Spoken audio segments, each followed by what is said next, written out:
Please.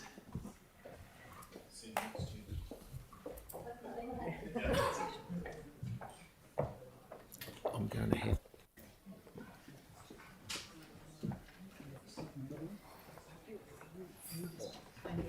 Yes, I'm just watching.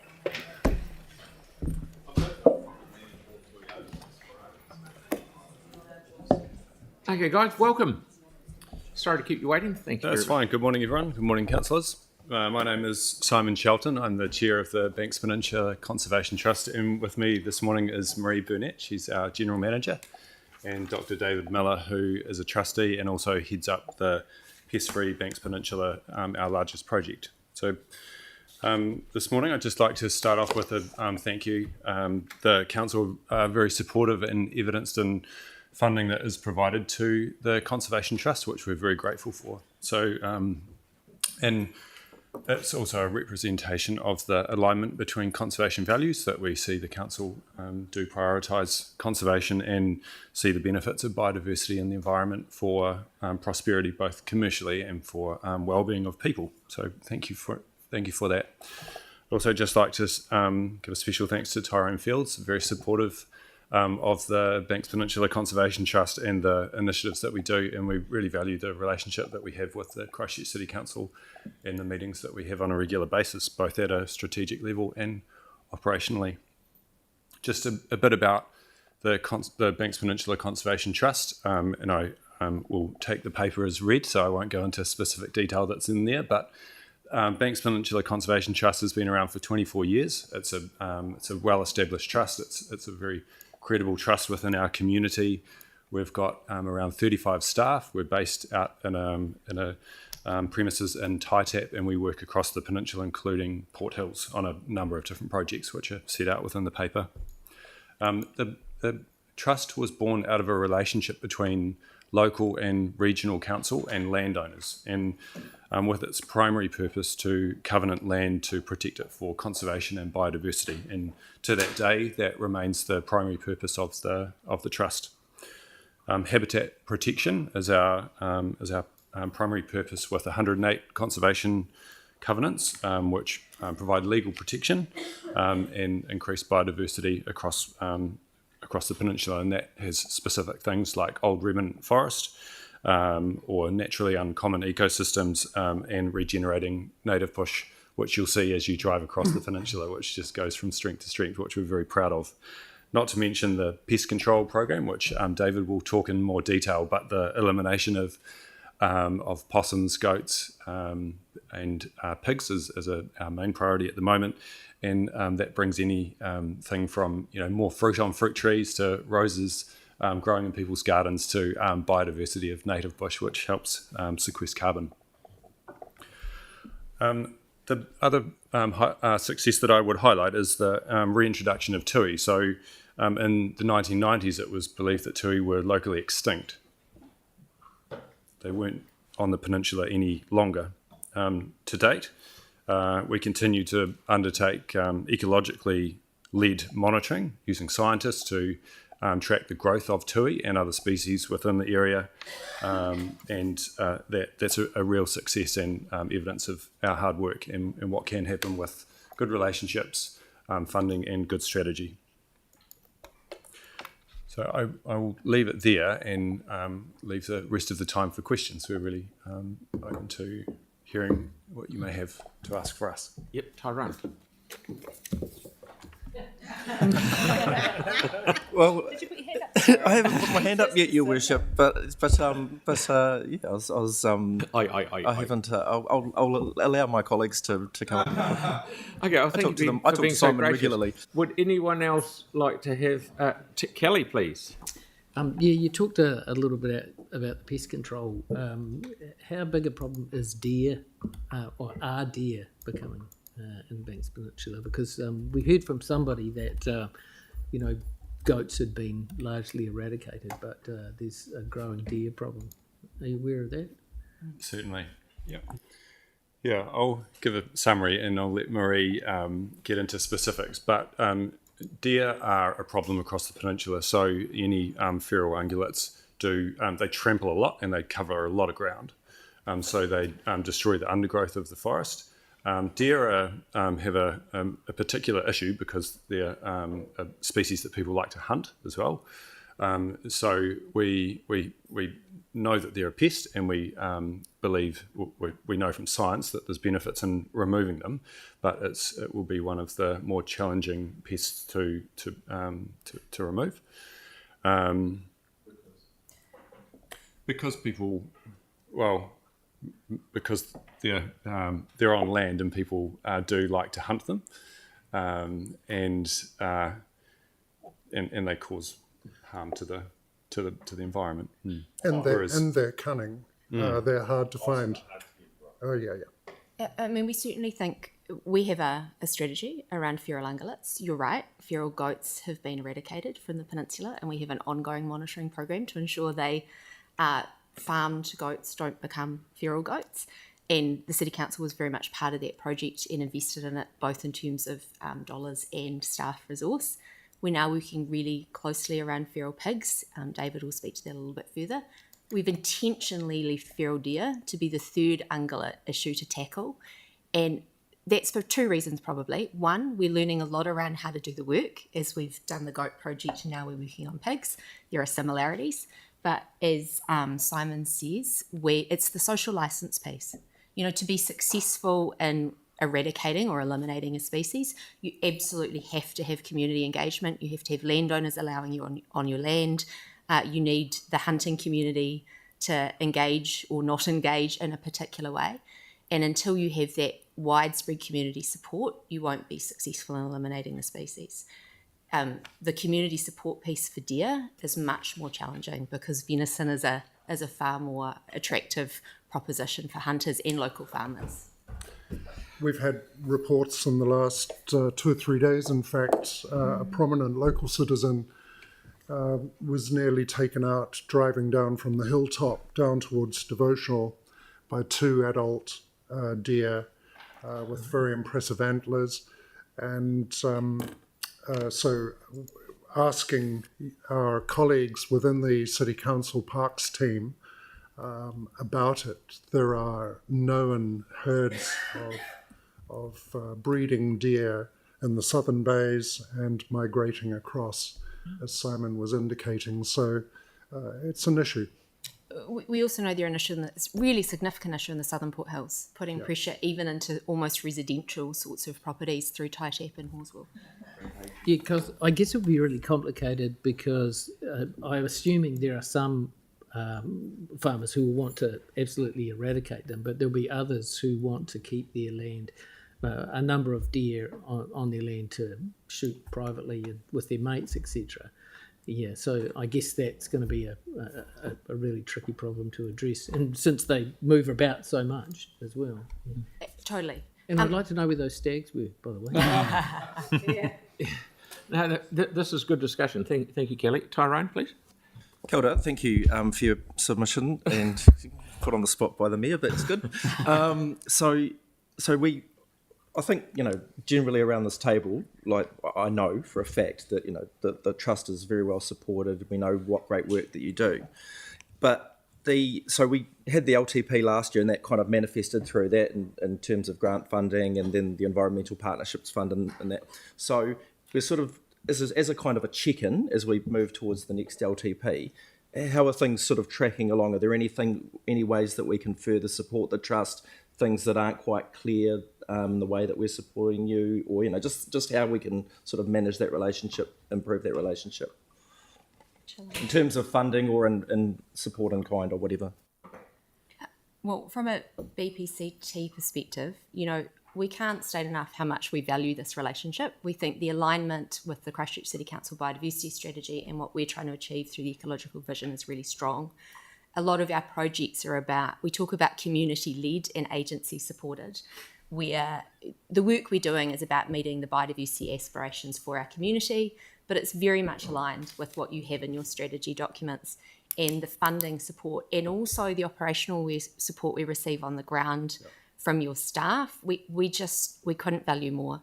I mean, a good example that David will probably mention is with our pest-free program. In the last 2 weeks, we've had our team of staff working side by side with City Council rangers in Misty Peaks, your reserve, the amount of bait stations that have been put in there, the work that's been achieved through that collaboration, it really is supercharging what either entity would be able to do alone. So, really it's excellent, Tyrone. We really value it, and we just want to keep growing the relationship. Specifically, I did have a conversation with you and Sarah and Celeste around the next LTP and how our Covenant Habitat Protection program is funded. We received a grant through the Better Off grant scheme that has made a very big difference around how efficient we can be in meeting landowner demand to Covenant. We've got good. over the next 2 years. Thank you. Sorry. You're doing fine. David, would you like to launch into yours? Well, yes, thank Done you. a bit of covering off of yours anyway, but far away, mate. Yeah, no, thank you very much, Mr. Mayor. And I feel like most of what I was going to say has already been alluded to in this earlier conversation. So I'm going to start with thank yous. First of all, thanks to Kathy and Jessica, who've enabled our 2 submissions to be presented side by side. It wasn't easy, and we didn't make it easy for them. If you could pass on our thanks Certainly. for that, we'd appreciate it. Also, as he has been identified already, Tyrone, our elected representative. Yeah, it's all about Tyrone today. And Celeste, both of whom are on our program oversight group for Pest-Free Banks Peninsula. Pauline and Sarah, thank you for your continued support and active engagement as we move forward. And of course, Mr. Mayor, thank you for being the rock star figurehead of the Akaroa Possum Pulse. Oh, yes.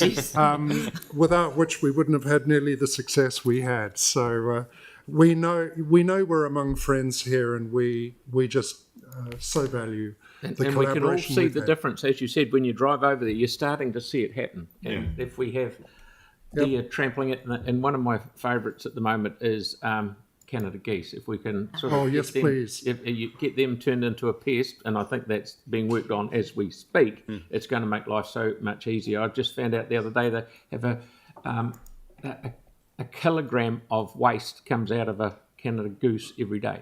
Wow. Yep. And yes, thank you for even suggesting that. Perhaps at the Devotional AMP show we could have a possum pie contest and a Canada goose cooking contest, just to try and boost that. But as has been said, you guys are brilliant in your support of biodiversity and conservation. We know all about the $60,000 grant that we get for our elimination program every year, and your continuing commitment to work on feral ungulates. The Feral Pig Committee pushed go on the pig elimination program this week on Tuesday after reviewing the feasibility work that we've done. So you've been a key partner for that with your grant of $200,000 over 2 years. And of course, this is just a contemporary reflection of the active partnership we've had since November 2018 on Pest-Free Banks Peninsula. And I want to make special mention to Alison Evans and Paul Devlin from your parks team. They are extraordinary and stalwarts, and we couldn't do what we do without them and their colleagues.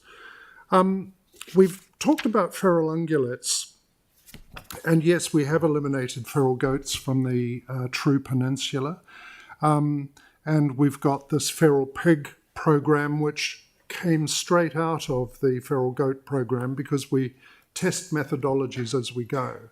I think one of the things I want to emphasise is that Pest-Free Banks Peninsula adds massive IP, intellectual property, to conservation movements. The technologies and the methodologies we've been using to eliminate feral goats, for example, hadn't been done before. But we've proven the methodology, we know it works, we know it can work for goats, and when the social license is established, we hope it'll be working as well for feral deer. The other thing I want to mention, because we're concerned about the longevity of our program. We know that central government funding is extremely unlikely after the end of June next year. Jobs for Nature has been cancelled. Predator-free 2050 New Zealand is facing significant cuts. So the seed I want to plant with you is, what do we do to ensure that, having reached the sunlit uplands of elimination and parts of the peninsula, we don't then go back down to the fog-filled gullies of reintroduction. And I hope that earns Pest-Free Banks Peninsula the Tortured Metaphor Prize for these hearings, Mr. Mayor. So we're looking to the future. We're using responsible and cutting-edge science to help us in our endeavours. But we're building something that needs maintenance going forward. I urge you to think on that. Finally, just some examples of our social capital that we're building. Knowledge transfer with Lincoln University. Loads of MAs and PhDs coming out of the work we're doing. We're, of course, a significant employer now on Banks Peninsula, employing local people. It's fabulous seeing school kids from Akaroa staying in Akaroa to work as rangers on the pest-free team, and sharing knowledge as we develop it in partnership with local runanga and projects like Tawhaki on biodiversity outcome monitoring. So this is just a thank you and the briefest update. I strongly commend the annual report of BPCT to you. It's got loads of detail. You'll see how embedded and how socially cohesive this project is, cementing the cohesion of our beautiful peninsula communities. Thank you. Yeah, thank you very much. Tyrone, you got it? No, you haven't. No, you haven't. I just want to actually recommend that annual report. It's actually stunning. It's just, it really blew me away. I really hope everyone can have a read of it. It's excellent. I'd really like you to come and present it to council actually one day. We'd be happy to do that. Yeah, it'd be worth it. Yeah. Thank you. Thank you, Your Worship. So thank you, David. Great to see you here. What was my question? Oh, that's right. So you talked about sort of the broader funding environment and government cuts, unfortunately, with the 2050 program overall. Now, as Pest-Free Banks Peninsula kind of moves across the peninsula towards a pest-free Waitaha and making that connection into the wider Canterbury pest elimination program, what are the challenges? I mean, is that really in doubt that might be able to achieve that? Is that under threat itself? Well, I think we can't take anything for granted, Tyrone, because it is resource intensive up to a point.